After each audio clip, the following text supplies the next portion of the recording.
Biasanya kalau kita mikirin soal nilai diri kita di masyarakat, ada semacam, ekspektasi atau persamaan matematika yang simpel banget soal keringat dan usaha. Iya, hukum sebab akibat yang klasik banget. Betul. Selama berabad-abad, aturannya kan jelas ya. Anda bekerja 8 jam sehari, Anda memproduksi sesuatu yang nyata, entah itu bikin laporan, bangun meja kayu, atau bikin desain grafis, dan sebagai gantinya Anda dapat gaji. Persamaan yang bersih, stabil, dan gampang banget dipahami sama siapa aja. Ya kan, kita semua dibesarkan dengan logika dasar ini. Tapi kemudian Anda melangkah ke dunia digital zaman sekarang, apalagi dengan kebangkitan kecerdasan buatan atau AI yang perkembangannya eksponensial banget akhir-akhir ini, Sangat gila cepatnya. sangat cepat. Dan tiba-tiba persamaan rapi yang kita pegang tadi itu hancur berantakan di depan mata kita. Kita sekarang ini lagi menatap sebuah lanskap ekonomi yang sedang bertransformasi secara radikal. Pekerjaan mekanis mulai diambil alih, dan cara kita mendefinisikan apa itu bekerja, itu lagi ditulis ulang. Dan transformasi ini nggak cuma sekedar mengubah definisi soal produktivitas ya. Ini benar-benar mendesak kita untuk nanya hal mendasar. Kalau mesin bisa ngelakuin hampir semuanya, terus dari mana sebenarnya nilai seorang manusia itu berasal? Nah, tepat banget. Dan itulah inti dari misi pembahasan mendalam kita hari ini. Tinggalkan komentar terbaiknya untuk Yasdar TV, lebih berkembang dan berkualitas. Biasakan selalu mencari informasi dan berita lain sebagai referensi dan pembanding untuk menguji kebenaran informasi yang admin sajikan. Yasdar TV bersama Anda tetap mengudara.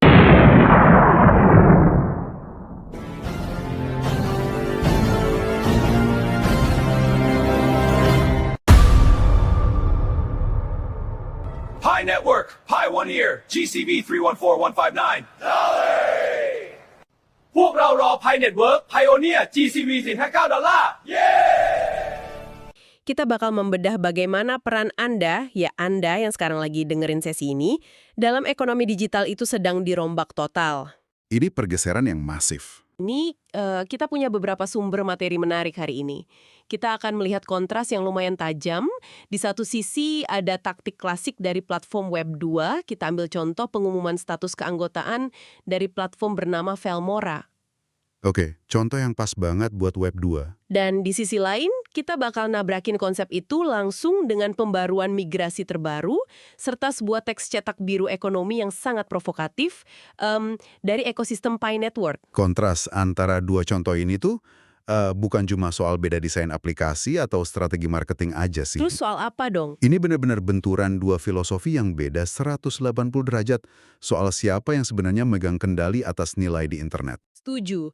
Dan saya pengen nekenin ke Anda yang lagi dengerin, obrolan kita di Deep Dive ini bukan sekadar berita tekno soal fitur aplikasi ya. Ini soal masa depan relevansi Anda. Relevansi finansial dan sosial. Benar, karena di dunia di mana AI mungkin bentar lagi bakal mereplikasi semua skill teknis yang Anda punya, pemahaman Anda tentang cara kerja uang dan likuiditas di ruang digital itu mungkin bakal jadi satu-satunya aset penyeimbang yang Anda miliki. Aset yang nggak bisa di-copy sama AI. Tepat. Jadi mari kita mulai dengan ngeliat gimana internet memperlakukan Anda hari ini. Coba kita bedah mentalitas Web 2 ini lewat poster Velmora yang kita punya. Poster Velmora itu bisa dibilang mahakarya rekayasa psikologis dari era internet lama sih. Desainnya mencolok banget kan? Ada tulisan emas gede yang bunyinya pengumuman bagi member yang akan melakukan penarikan saldo dan upgrade VIP. Kata-kata upgrade VIP itu selalu jadi senjata utama. Iya, dan di bawahnya tuh ada tombol gede yang ngundang Anda buat ngeklik sebuah link, terus mereka tambahin juga janji manis. Kalau semua permintaan akan segera diproses. Ini kan familiar banget rasanya. Anda masuk, Anda klik sana-sini, dan tiba-tiba, boom, Anda dikasih label VIP. Padahal kita nggak ngapa-ngapain yang berarti kan? Sama sekali nggak. Dan label VIP itu, secara fundamental, sebenarnya cuma ilusi. Di modal kayak Velmora ini, yang mana mewakili ribuan platform lain di luar sana, Anda itu bukan partisipan ekonomi. Terus kita apa? Anda itu konsumen metrik, platform yang pegang kendali absolut atas nilai, atas saldo Anda, atas status Anda. Mereka yang bikin syaratnya. Dan status VIP itu, jujur aja, cuma alat retensi yang mainin dopamin Anda, biar Anda nggak kabur ke aplikasi saingan. Biar kita ngerasa spesial padahal ya biasa aja. Betul, Anda pasif. Anda cuma duduk, nunggu disuapin nilai sama entitas terpusat. Saya suka banget istilah konsumen metrik tadi. Karena jujur aja, itu posisi yang sangat nyaman. Kita udah terbiasa dimanjain, jadi pasif. Tapi kemudian, kita ngelihat pembaruan dari Pi Network soal migrasi kedua mereka. Ini yang menarik. Pendekatannya bener-bener kayak ngebalik meja. Banget. Pengumumannya jelas nyebutin soal bonus penambangan referral yang akhirnya bisa dimigrasikan. Tapi syaratnya itu luar biasa ketat. Dibilang kalau Anda harus ngingetin seluruh tim referral Anda untuk lolos KYC, Know Your Customer. Dan disinilah gesekan atau friction itu sengaja diciptakan. Nah, gesekan ini nih yang bikin saya sebagai pengguna biasa agak skeptis awalnya. Maksud saya, coba deh kita posisikan diri sebagai pendengar kita. Memaksa seluruh tim referral buat ngelewatin KYC, cuma biar kita bisa nalik bonus kita, Terdengar merepotkan. sangat. Bukankah itu kerasa kayak platform lagi ngehukum kita cuma gara-gara teman kita males verifikasi KTP? Velmora aja ngebiarin saya narik saldo cuma lewat 1 klik. Kenapa jaringan kayak Pi harus bangun tembok birokrasi setinggi itu? Web3 kan harusnya soal kebebasan tanpa batas ya? Gini, kebebasan tanpa batas, tanpa adanya verifikasi identitas, itu resep kehancuran yang pasti di sistem desentralisasi. Masa sih sampai sehancur itu? Coba kita bedah mekanismenya pelan-pelan ya. Dalam model sentralisasi kayak Velmora, nilai mereka itu datang dari mana? Dari modal Ventura atau iklan. Mereka nggak peduli kalau setengah penggunanya itu bot atau akun palsu. Karena yang penting metriknya kelihatan bagus di depan investor. Persis, grafik pertumbuhannya naik. Tapi dalam ekonomi murni kayak Pi, nilai mata uangnya itu kan nggak diturunkan dari suntikan dana eksternal. Nilainya itu organik. Artinya dibangun dari bawah. Betul diturunkan dari jaringan manusia nyata yang bertukar barang dan jasa sungguhan. Oke, jadi logikanya kalau saya punya katakanlah 1000 akun bot di jaringan referral saya tuh sebenarnya lagi nyuri nilai dari pengguna asli lainnya. 100%. Inflasi palsu yang diciptain sama bot-bot ini bakal ngehancurin daya beli dari jaringan itu sendiri. Jadi, masang syarat KYC wajib ke seluruh rantai referral itu bukan sekedar langkah kepatuhan hukum dari pemerintah. Terus apa dong? Itu mekanisme pertahanan eksistensial. Itu cara buat mastiin setiap keping nilai yang bermigrasi ke mainnet benar-benar didukung oleh manusia nyata. Oh wow. Anda bukan lagi sekedar ngeklik link buat dapat status VIP palsu. Lewat KYC organik ini, Anda lagi memverifikasi kalau Anda adalah pembangun infrastruktur ekonomi itu sendiri. Itu pergeseran paradigma yang brutal ya. Tapi masuk akal banget. Ibaratnya, Anda bukan tamu yang numpang tidur di hotel, tapi Anda adalah kontraktor yang ikut nyusun batu batanya. Analogi yang sangat pas. Tapi, tunggu dulu. Kalau kita mulai beralih dari sekedar tamu jadi pembangun jaringan yang nilainya real ini, konsekuensinya ternyata berimbas langsung ke cara kita ngejaga hasil kerja kita. Dan ini bawa kita ke rintangan berikutnya di pembaruan Pi tadi, yaitu soal checklist mainnet langkah 3. Soal mengatur 2FA di dompet mereka. Ya, autentikasi 2 faktor atau 2FA.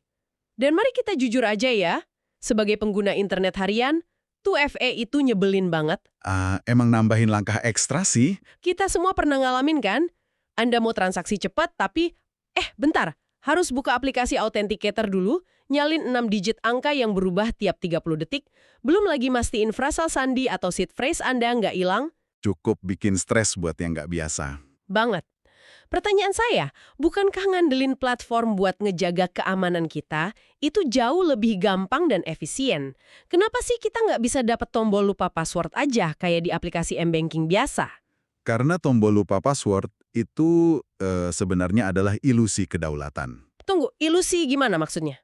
Gini, ketika sebuah platform punya fitur pemulihan kata sandi, secara teknis, itu berarti mereka yang pegang kunci master ke berangkas Anda.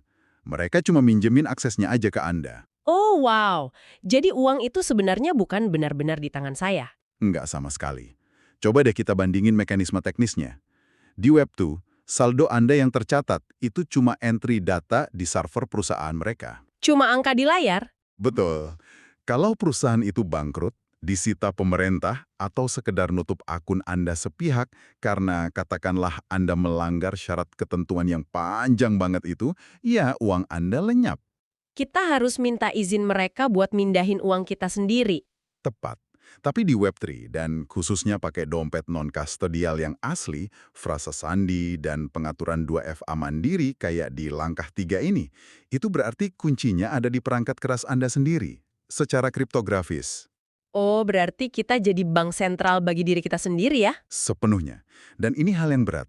Dengan kedaulatan mutlak, datang tanggung jawab yang juga mutlak. Nggak ada customer service yang bisa ditelepon kalau kita bikin salah. Nggak ada. Kalau Anda nyatet frasa sandi di kertas, terus kertasnya nggak sengaja kebuang sama tukang sampah, uangnya hilang selamanya. Itu ngeri sih. Emang. Tapi gesekan yang Anda rasain, kerepotan ngatur 2FA ini, sebenarnya bukan kelemahan sistem. Itu adalah fitur. Fitur yang maksa Anda buat melambat, memahami anatomi aset Anda sendiri, dan mengambil hak milik sepenuhnya. Jadi platform yang memperlakukan Anda sebagai orang dewasa yang berdaulat, otomatis bakal nuntut tanggung jawab tingkat dewasa juga dari Anda. Betul banget. Ini kontras banget ya sama janji semua akan segera kami proseskan ala Velmora tadi, yang mana pada dasarnya platform kayak gitu memperlakukan kita kayak anak kecil di taman hiburan. Diurusin semuanya asal kita mau main di wahana mereka. Dan ikutin aturan mereka. Di dalam buat saya, kenapa sih kita harus repot-repot memikul tanggung jawab yang berat ini? Kenapa literasi finansial yang ekstrim dan keamanan mandiri ini mendesak banget untuk dipelajari sekarang? Padahal kita udah puluhan tahun hidup nyaman, nyerahin urusan ini ke bank. Nah, disinilah teks filosofis tentang era AI dari sumber kita masuk akal banget. Iya, cetak biru ekonomi Pi di era AI itu ngasih jawaban yang jujur aja, sempat bikin saya merinding pas bacanya. Dokumen itu menyajikan proyeksi yang sebenarnya udah mulai terjadi sekarang.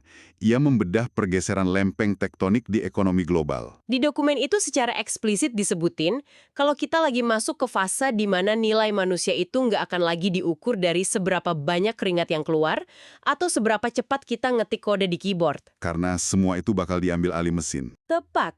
AI bakal ngelakuin pekerjaan algoritmik, kognitif dasar, dan mekanis dengan jauh lebih efisien, dan yang paling seram, hampir gratis.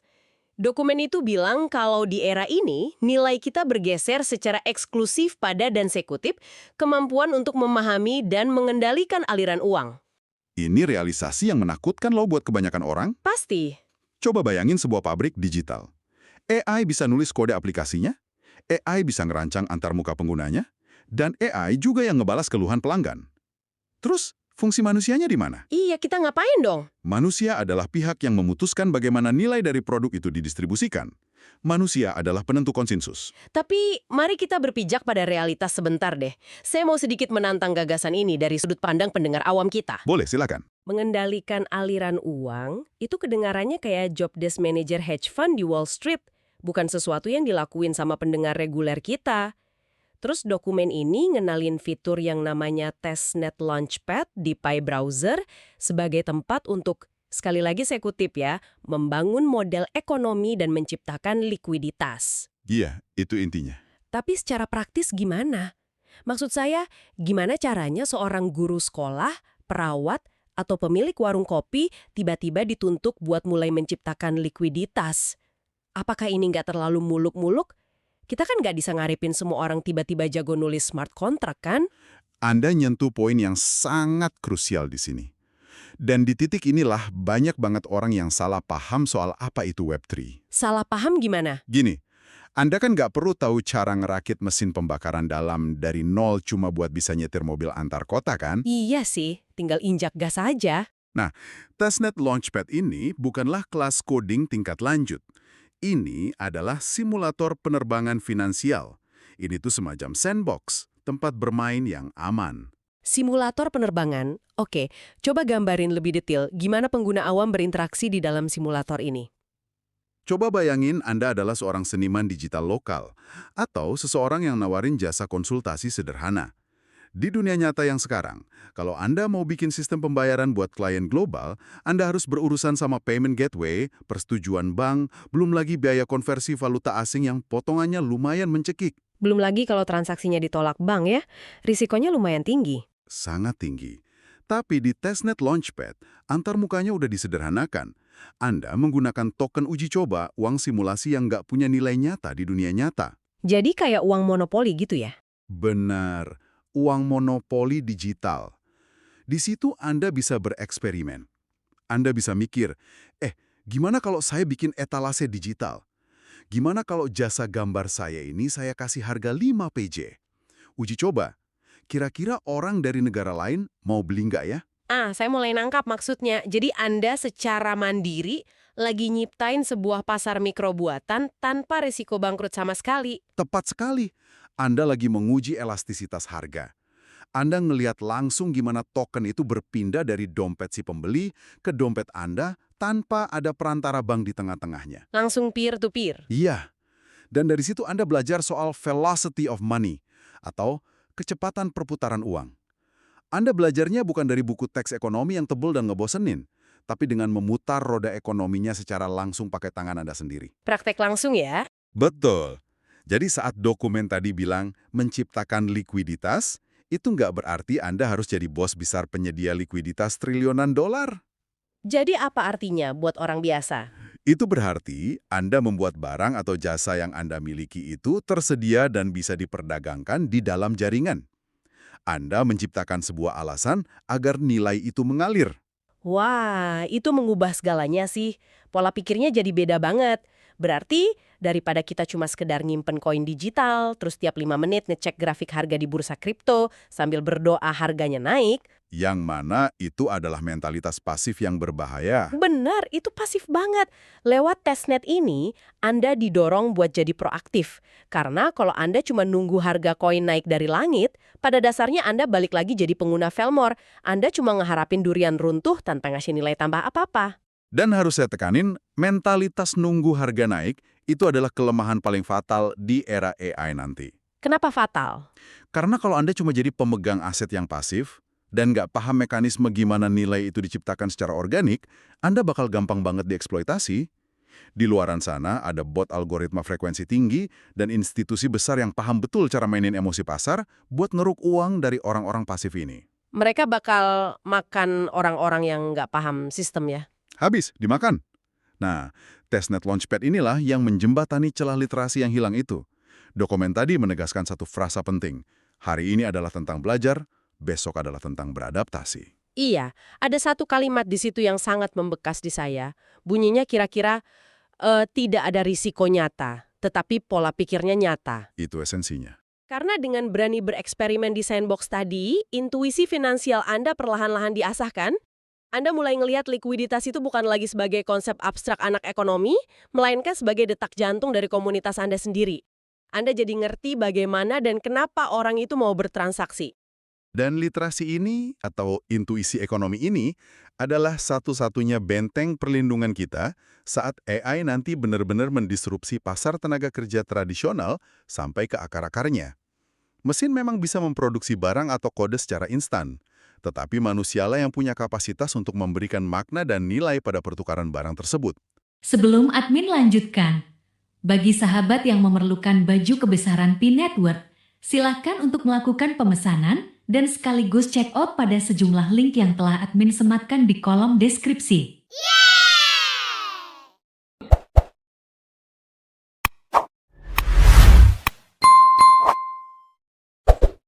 Ini diskusi yang benar-benar bikin kita harus ngerunung ulang ya.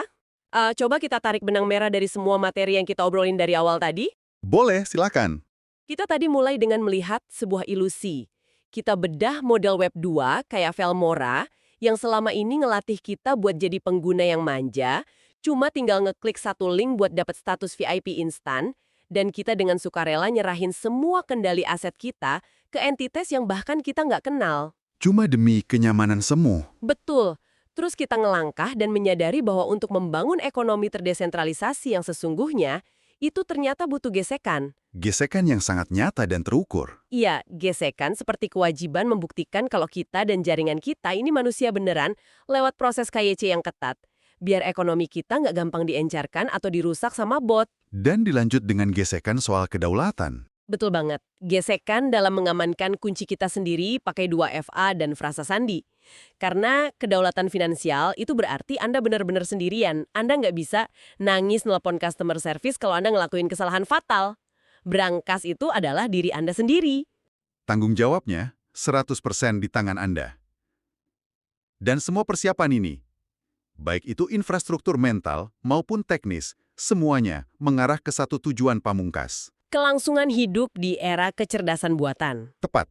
Di era di mana kalau Anda cuma bertahan jadi sekadar pengguna, itu sama aja Anda ngasih jaminan untuk tertinggal jauh. Anda dituntut untuk berevolusi. Dari yang tadinya cuma tenaga kerja mekanis, menjadi seorang arsitek nilai digital. Dan platform simulasi kayak Testnet Launchpad tadi, ngasih Anda taman bermain yang aman buat melatih otot-otot ekonomi itu. Sebelum badai pertarungan ekonomi yang sesungguhnya dimulai. Anda akan bergabung, tapi pertanyaannya adalah, apakah kamu siap? Itu pertanyaan yang harus dijawab dengan tindakan, bukan cuma niat. Benar. Jadi untuk Anda yang lagi dengerin pembahasan mendalam kita ini, kami pengen Anda coba lihat cermin digital Anda hari ini. Pas Anda buka HP dan scrolling interaksi dengan puluhan aplikasi setiap hari, apakah Anda masih bertindak sebagai konsumen metrik yang cuma ngejar hormon dopamin instan? Ataukah Anda udah mulai ngambil langkah nyata buat memahami gimana infrastruktur di balik layar itu bekerja? Iya. Apakah Anda sudah mengamankan aset Anda sendiri secara mandiri tanpa bergantung sama server pihak ketiga? Karena transisi tektonik yang lagi terjadi ini, nggak akan peduli apakah kita siap atau enggak. Arus ini akan terus berjalan menggilas yang pasif. Literasi finansial dan teknologinya adalah perisai sekaligus senjata terbaik yang bisa Anda pegang sekarang. Sangat amat setuju. Dan sebagai penutup, saya mau ninggalin Anda dengan satu pemikiran untuk direnungkan di waktu luang. Sesuatu yang melampaui semua kerumitan teknis KYC atau 2FA yang kita obrolin hari ini. Mari kita dengar. Kalau narasi dari dokumen yang kita bahas ini terbukti benar, kalau AI benar-benar sukses mengambil alih hampir seluruh bentuk tenaga kerja fisik dan kognitif algoritmik, dan nilai manusia secara eksklusif bergeser cuma pada cara kita menciptakan, memahami, dan memfasilitasi likuiditas digital, coba Anda bayangkan skenario ini. Oke. Apakah mungkin di masa depan nanti, status VIP yang sesungguhnya di masyarakat kita itu nggak lagi ditentukan oleh menterengnya gelar jabatan Anda di sebuah perusahaan raksasa, atau seberapa keras Anda banting tulang berkeringat setiap hari, Terus ditentukan oleh apa? melainkan ditentukan oleh seberapa dalam literasi finansial Anda untuk mengendalikan dan mengarahkan aliran nilai di dalam ekonomi digital yang tidak terlihat ini. Pikirkan baik-baik tentang siapa yang pada akhirnya akan menjadi arsitek di dunia baru nanti, dan siapa yang akan berakhir cuma sekedar jadi penonton di pinggir lapangan. Pertanyaan yang sangat kuat untuk menutup diskusi kita. Terima kasih telah bergabung dengan sesi Deep Dive kita kali ini. Teruslah bertanya, jangan berhenti belajar, dan pastinya teruslah bereksperimen.